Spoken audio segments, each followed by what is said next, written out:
يعني قال لك ان هو فوق ونازل دلوقتي؟ ها؟ ايوه سعادتك، هو جه دفع الايجار وقلت له وطلع الصاج ده حاجه من الشقه ونازل. تمام تمام تمام. بقول لك ايه، لما ينزل انا مش عايزك تتكلم، ها؟ مش عايز اسمع صوتك، ما تقعدش ترغي كتير، مش عايز اسمع نفس. حاضر يا استاذ، والله العظيم انت ظالمني. مساء الخير. اهلا وسهلا. رمزي الوكيل صاحب العماره. اهلا وسهلا. هشام عطوه. فرحات قال انك عايزني. خير؟ خير ان شاء الله. هو حضرتك ما تعرفنيش، بس والدي الله يرحمه كان مأجر لوالدك الله يرحمه الشقه من زمان. الله يرحمهم الله يرحمهم. واضح ان حضرتك مستعجل وراك مواعيد. الحقيقه مستعجل جدا يا استاذ فوزي. خير حضرتك؟ رمزي انا اسمي رمزي. رمزي اؤمر يا فندم. مش موضوعنا. على العموم يعني انا كنت عايز اقول لحضرتك ان انا عرفت من فرحات ومن باقي السكان ان حضرتك قافل الشقه من وقت وفاه المرحوم. مظبوط. ودي فيها ايه؟ لا، فيها ان انا محتاج الشقه، والشقه مقفوله وقفلتها كده حرام.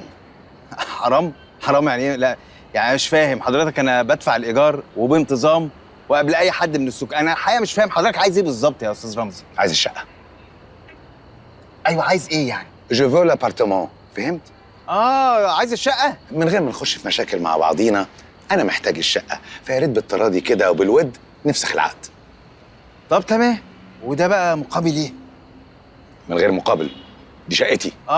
شقتك. طب بقول لك ايه بقى يا استاذ رمزي، انا راجل مستاجر ومعايا عقد ومش هسيب الشقه. في حاجه تانية؟ يا استاذ هشام، الاستاذ رمزي ما يقصدش حاجه يا ابويا، هو بس عشان بيمر بظروف. بلا ظروف بلا بتاع، من غير ظروف، ده حقي. حقك؟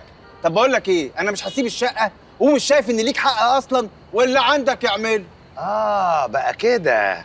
طيب انا عموما اتكلمت معاك بالهدوء وبالحسنى وبالاصول، وواضح ان انت مالكش في الاصول. ايه ده؟ دي يعني ايه دي؟ يعني ايه دي وبتعمل كده؟ يعني بص، انا هراعي الظروف اللي انت فيها ومش هرد عليك وهعمل باصلي. هتعمل ايه يعني؟ عن اذنك. ايه يعني ايه اللي عن اذنك وبتعمل لي كده؟ تعالى كده، انا بكلمك، انا ما خلصتش كلامي. استهدى بالله يا استاذ رمزي، استهدى بالله يا اخويا. ما شفتش بيتكلم ازاي؟ ايوه شفته، حقك عليا انا يا ابويا. انا اللي غلطان. انا كان لازم من الاول اسمع كلام ربيع. ايوه قال لك ايه الاستاذ ربيع؟ صح. قال لي انت مالك، انت مالك؟